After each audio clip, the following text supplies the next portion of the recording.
Hello everyone, welcome back to YK Reviews. This is your weekly entertainment news video. CinemaCon just finished, so there was so much announcements regarding movie studios, projects and everything that got released. But everything that wasn't to do with CinemaCon, we're going to be talking about here. So lots to dive into, so you know what, let's just get straight into it here.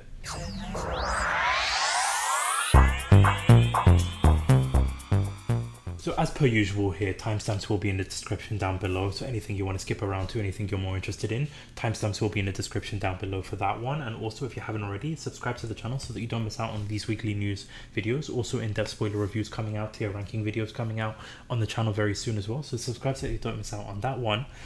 But the first news story I do want to talk about here is that earlier this month, they announced by Dwayne "The Rock" Johnson a Moana live-action remake, another Disney live-action remake. It's going to be coming very soon, and we're going to be seeing it sooner than expected because they've got confirmation here that filming for this remake is going to be starting in October. This is coming from the Real News Hawaii, and it's confirmed that filming is going to be taking place in October between Hawaii and Georgia in the US. Right now they're currently filming the Lilo and Stitch movie in Hawaii, and they also confirmed that they filmed Lady and the Tramp in Georgia. So basically they're used to these settings here, but we're going to be seeing the live action Moana filming later on this year. So set photos, more footage we're going to be seeing here. But again, I'm just still not understanding the logic and the reason to why having a live action remake for Moana. I think it's fine the way it is. Explore something else, possibility with different aspects of the Moana movie.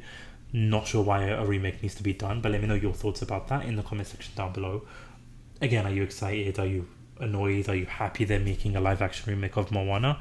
Let me know in the comment section down below. And in terms of comic book news here, so we've got a set photo being released for Captain America 4. So it looks like an island is currently being built on the set of Captain America New World Order, most likely because it was previously reported that the Celestial from the Eternals movie, the one at the end of the movie there, Tiamut, is going to be transformed into an island, and that will be the home of where the Adamantium, where basically Thunderbolt Ross and Sam Wilson are fighting each other to stop each other from getting the adamantium. Other set photos have been released in regards to like the plot of the movie. I've mentioned that in the weekly entertainment news videos previously here, but it looks like they're building a physical set for it, basically exploring and actually finding out what happens with the ending of the Eternals, actually exploring the adamantium, exploring this giant celestial that's been in the ocean for the past 6-7 projects now, I would have to say. But they've released that set photo, so let me know your thoughts about that in terms of the set photo, in terms of the plot of Tiamut and the adamantium here. Let me know your thoughts in the comment section down below. But we go from Marvel to DC here. So James Gunn came out in regards to the Superman movie. He was asked about the tone of the movie and the tone of Superman here. And James Gunn recently just came out and said it won't be a comedy and he will be respecting the previous movies. This is confirmed by the Hollywood Reporter here, that he says, it's easy to take a character nobody knows, like the Guardians or Peacemaker, then do whatever you want with them. People in every single country in the world knows the story of Superman. Gunn said that his take on the Man of Steel won't be quite as comedic as his previous movies, as he's setting out to make a sincere superhero movie. How can I make it different from the Superman movies that have been made so far, but also have it respect all the Superman movies that have been made so far? It took me some time to try and figure it out. So good to know that we are going to be having a more serious, more like, that's what I've been hearing the worry about people, is that having Superman, having Clark Kent go for like a more comedy route because of Guardians of the Galaxy, because of Peacemaker, because of the projects he's done. But the fact that he knows like what to expect and what people are going to be going into this movie expecting, knowing that this is like the tone that he's going for, like a more serious tone, more edgy tone, I'm happy about that. I know that James Gunn knows exactly what he's doing, especially after like these reviews coming out for Guardians of the Galaxy praising James Gunn for his writing for the trilogy of that Guardians of the Galaxy movie. He knows what people are looking for, so I'm happy about that. A little bit of relief as well regarding that. Let me know your thoughts about that in the comment section down below regarding James Gunn's announcement in terms of the tone for the Superman New Legacy movie here. And so the next project that I just want to quickly talk about here was an announcement for a movie called They Found Us. Joel Kinnaman to lead Neil Blockman's alien abduction thriller called They Found Us, led by the AGC Studios. Apologies if I butchered any of those names here. Basically, this movie is about a father, Kinnaman, and a daughter undertaking a camping trip in Utah's wilderness to heal their broken relationships. Attacked by a hostile extraterrestrial life form, their lives, not just their relationships, are at stake as they fight with a humanoid beast to stop their abduction to an unknown and terrifying alien world. Now, I don't know if it's just me, but it just sounds hilarious. Like, I know it's not going for a comedy route, but it's like a more thriller. But I just find that synopsis hilarious to me. I'm a huge fan of X-Files and just alien abduction type movies, alien movies. I'm actually looking forward to this. It's a project that did get on my radar. For me, I wanted to present it to you guys. Let me know your thoughts about that. For me, a movie I would probably definitely be checking out. So let me know your thoughts about that in the comment section down below. And if you're not aware, M. Night Shyamalan's daughter is going to be making her directorial debut with a feature called The Watchers. And we've got some casting updates for this. So you've got Georgina Campbell, who was in the Barbarian movie, and Dakota Fanning. They're going to be starring in this supernatural thriller called The Watchers. And this is a story following an artist who is being played by Dakota Fanning, named Mina, who gets stranded in an expansive, untouched forest in the Western Island. When Mina finds shelter, she unknowingly becomes trapped alongside 3 strangers who are watched and stalked by a mysterious creature each night. And Georgina Campbell's going to be playing one of those strangers as well. But this has the sort of M. Night Shyamalan tone synopsis to it. I'm hoping... I was a fan of Knock at the Cabin, although some of like the decisions makings that he did go with ending was slightly underwhelming. Her making her directorial debut, I'm guessing she's going to be taking pointers from her dad, but a project that does sound promising. I'm just hoping it doesn't have that M. Night Shyamalan vibe for the ending, because he is always known for like his ridiculous, crazy ending twist there. I'm hoping it doesn't have that aspect to it. Maybe it's just like a great thriller type movie, supernatural type movie. I'm curious though. I'm really excited about this plot, and also the casting too. Really strong casting choices there. Let me know your thoughts about that. Let me know about your opinion of M. Night Shyamalan's daughter making her directorial debut, what you think about that plot. Let me know in the comment section down below. And the next news story here we've got is the show Bear, which I've been wanting to check out for a really, really long time. I've heard such great things about it. We've got some casting news for season 2. So you've got Bob Odenkirk, Saul Goodman from Breaking Bad universe, is going to be joining the cast for season 2. If you're not aware what The Bear is, it's basically a young chef from a fine dining world comes home to Chicago to run his family sandwich shop after a heartbreaking death in his family. A world away from what he used to, Kami must balance the soul-crushing realities of a small business ownership, his strong-willed, calisthenic kitchen staff, and his strained familial relationships, all while grappling with the impact of his brother's suicide.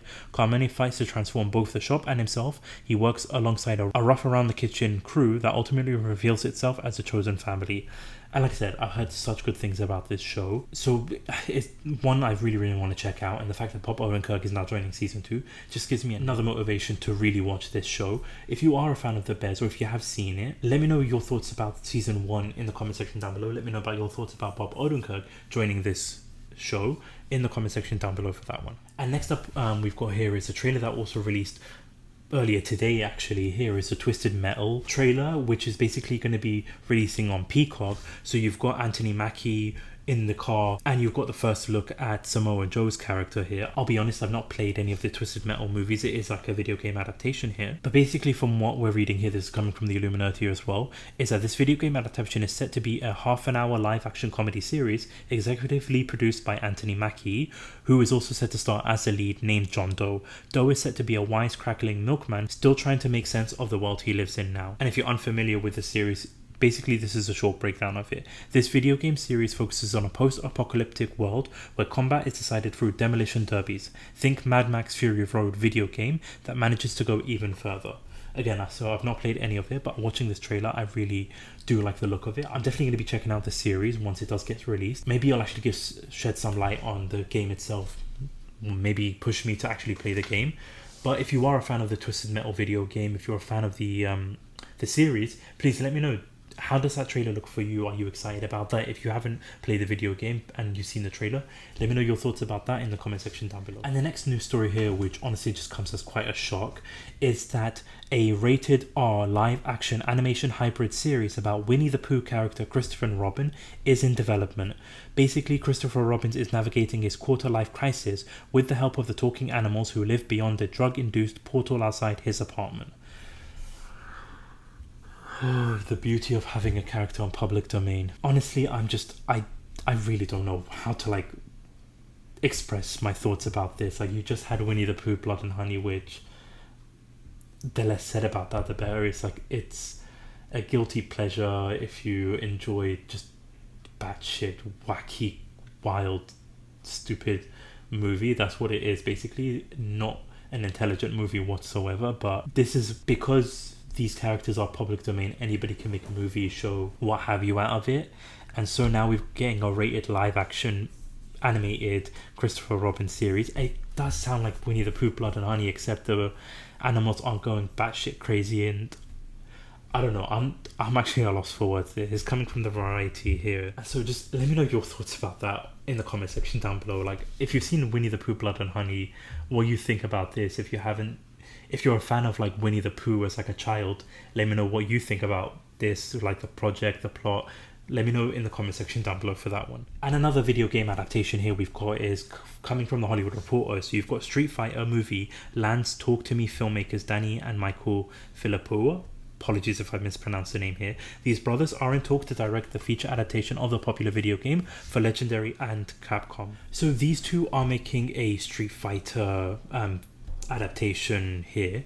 They're basically actually a fellow YouTubers here. I'll be honest, I've not seen any of their videos here, but they're at 6.72 million subscribers. They do some wacky wild videos here, basically if you see here the videos that they do about Ronald McDonald, you've got Marvel's and DC Avengers battle here. They do some crazy WWE like actions here. They have a lot of like wild videos out there, and so they're going to be making a live action Street Fighter video game. A game I actually grew up playing a lot. It was a really fun game. I remember just playing with my brother, playing with my cousins, just a fun video game. I've not played it in such a long time here, but the fact that these two are going to be making the Street Fighter adaptation, I'm actually really excited about that. Based on like the videos that they have on YouTube, they're entertaining, it's hilarious, and it's just good to see that like, these YouTubers are following their dreams, following like their passion, and being able to make like a video game adaptation movie there. So let me know your thoughts about that in the comment section down below. If Street Fighter fans, are you excited about this video game adaptation? If you're a fan of like this YouTube channel, like, are you excited that they're going to be working on this project? Let me know in the comment section down below for that. And the final news story we're talking about here is that we've got confirmation that Dodgeball 2 is in the work. Dodgeball starring Vince Vaughn is going to be coming out very, very soon. He's going to be returning. So for those of you that have seen the Dodgeball movie, let me know about your thoughts about that. I personally haven't seen the Dodgeball movie. I have heard good things about it. It came out in 2004, I believe it was. So nearly 20 years now since the sequel here. Based on the research that I've done, is that they did try to make a sequel back in 2013, but just nothing came to fruition. And so now that it is fully going to be developed and the sequel is going to be working, I need to check out the first one before I can make judgment on the sequel and what they're going to be doing with that. But those of you that are fans of the original movie, what are your thoughts about that? Are you excited? Are you happy? Let me know in the comment section down below for that one. But that about wraps it up for the weekly entertainment news video here. So tons to go over. Once again, as I mentioned, so CinemaCon did close out last night. So as I mentioned earlier, the playlist will be somewhere around here. Go check out all of those announcements if you haven't already. And also hit the subscribe button so that you don't miss out on these weekly entertainment news videos I do. Like I said, I do these every single week. Updates on movies, TV, video game news. So subscribe to the channel so that you don't miss out on that one there. And also I have got a Twitter. Link is in the description down below. Follow me on there so that you don't miss out on whenever I do post and all the movie updated news as well. But thank you so much for watching. Thank you so much for listening. This is YK Reviews. Peace.